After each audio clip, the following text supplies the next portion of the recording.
Hey everyone, I thought I would do a quick video because this is something that I've been looking into, working on and doing myself, is probiotics, kind of which ones to use, how to use them, best ones, my suggestions, and stuff like that. This is something lately that I've been getting, probably making progress on with my health, at least as far as kind of brain fog and fatigue, which is two of my ongoing symptoms. They're and issues that I've still been dealing with, and probiotics seem to be helping quite a bit. I've mostly, to be honest, been using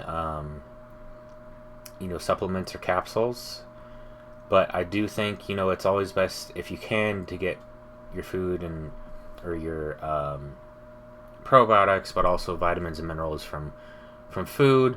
But due to modern farming practices, your budget and stuff like that, and everything, it's kind of difficult to get the right amount, the proper amount of probiotics and best kind of probiotics. There are over-the-counter, you can get a lot of food stores like Kefir, water and milk kefir, and kombucha. I think homemade are typically the best. I think those are the easiest and simplest kind of ways to get into kind of probiotics and get probiotics in your diet. To not only get a lot, but also get a variety. The thing though is that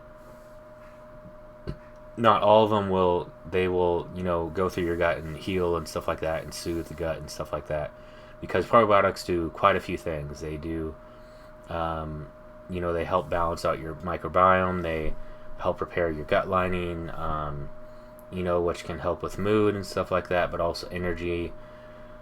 But the thing is that they often don't do your stomach acid and stuff, don't fully go into your small intestine, and especially if you have SIFO or SIBO, small intestinal fungal overgrowth, or small intestinal bacterial overgrowth, then it won't be really that helpful. And I think there are some that you can refrigerate, and those tend to be a bit better quality. But I think also the shelf stable ones are just as fine and just as doable. If you can make water or milk kefir, it's fairly simple and easy to do. You just need the grains. For milk, it's literally just whole milk and milk kefir grains. And once it starts, you can kind of separate. You can Google it and look all this stuff up. Water kefir, it's a little bit tricky, because I've had to get grains a few different times. It needs to be the proper kind of pH level. You can't have too many minerals, you can't have too little minerals. It's generally just water and sugar, but you can add some stuff for minerals like salt and baking soda, and even stuff like brown sugar and maple syrup and stuff like that. But I've ruined, I don't know what even went wrong with my last batch. So if you can do that, there are those fermenting jars, which I've done. It's a little bit more involved, and you have to kind of know what you're doing and stuff like that, because there's a few times I've messed up with that as well too. Beet kvass is something fairly simple and easy to make as well too.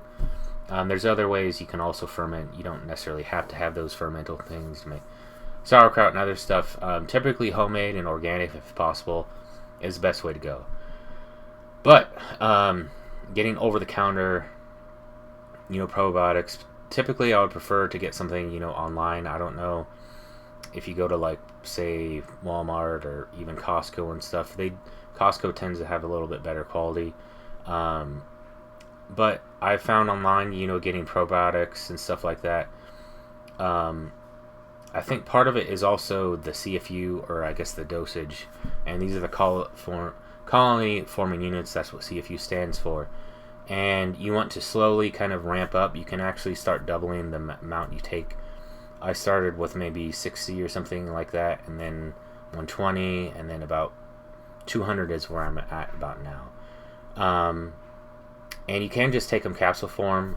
There are some other things, I think, that depending on what kind of other digestive kind of issues that you're having, can also help. Like I'm taking Menthrol, which has like peppermint, thyme, and something else to kind of clear out the bad bacteria and stuff like that, but also like the toxins and stuff from die off and Herxheimer reaction. One way that you can also, especially because it's probably the best way to absorb, one of the best ways and cheapest ways to absorb supplements is take them or make suppositories, which is fairly actually simple and easy to do. You can actually get these. I use it's technically for an ice cube tray for like water bottles, so it's these long cylindrical kind of molds, but you can also make suppositories very easily. You can depending on, you can get you can get powder, you can empty out the capsules, and I also mixed in some gut soothing herbs and also glutamine to kind of help heal my gut as well too. But that's a good way to do it, and you slowly want to ramp up the probiotics. I don't know if doubling it each time is the best way. I was doing that at first, but now I'm slowly kind of maybe 100 and 200. And this will help with a lot of different stuff. It'll help with brain fog and fatigue and stuff like that. Help soothe and heal your gut.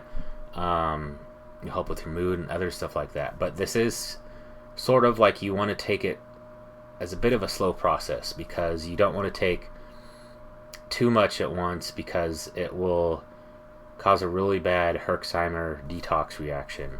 You can, use VSL3. It's called VSL3. Those are like the high strength ones, where some of them are like 400 billion CFU.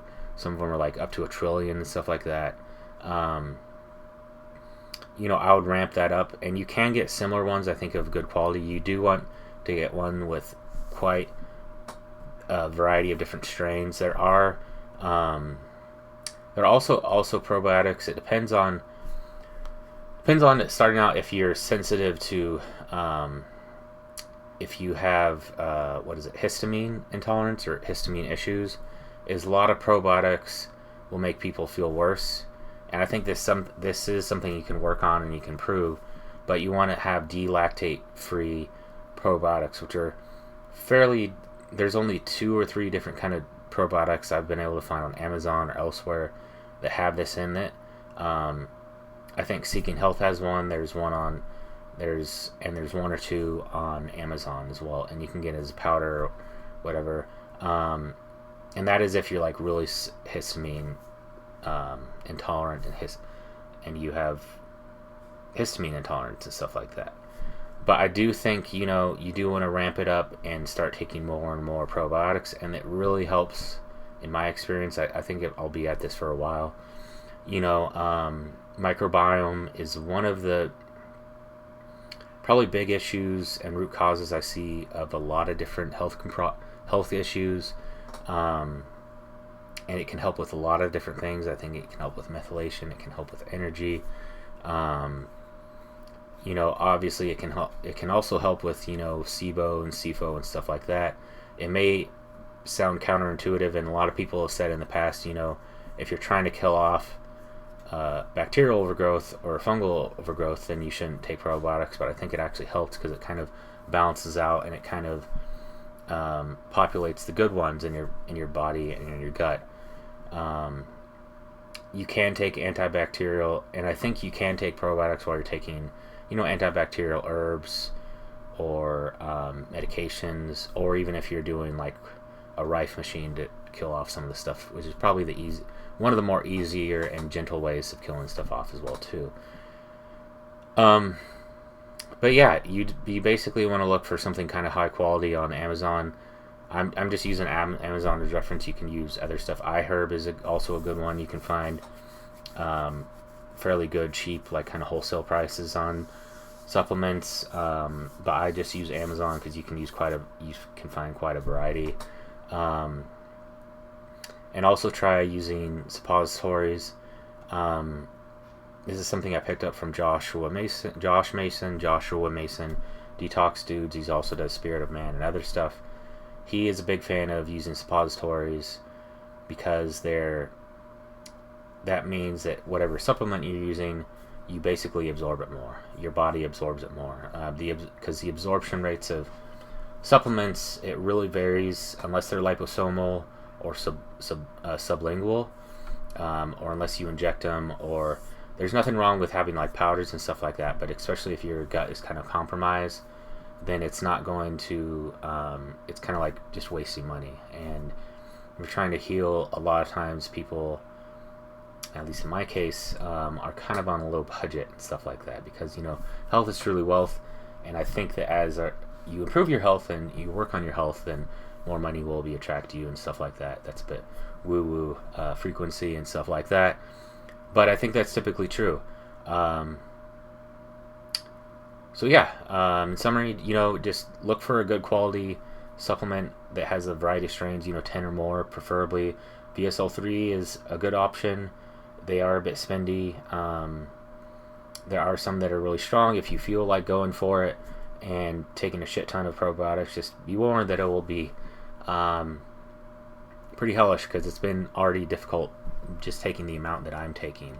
But I do think the CFU, or the dosage, is something that's not talked about, and it's really important when it comes to probiotics. And also I think it's important to restoring gut health and healing your gut. There are other aspects and stuff as well, which I'll get into, but that's for kind of a later date. So anyways, yeah, I'll include some recommendations as well in the description. Feel free to check those out. They'll mostly be on Amazon. I'll also include my iHerb code as well too, because although I don't use it as much, I still like iHerb. You get discounts, you get free shipping over a certain amount, and they're definitely a cheaper way of getting supplements.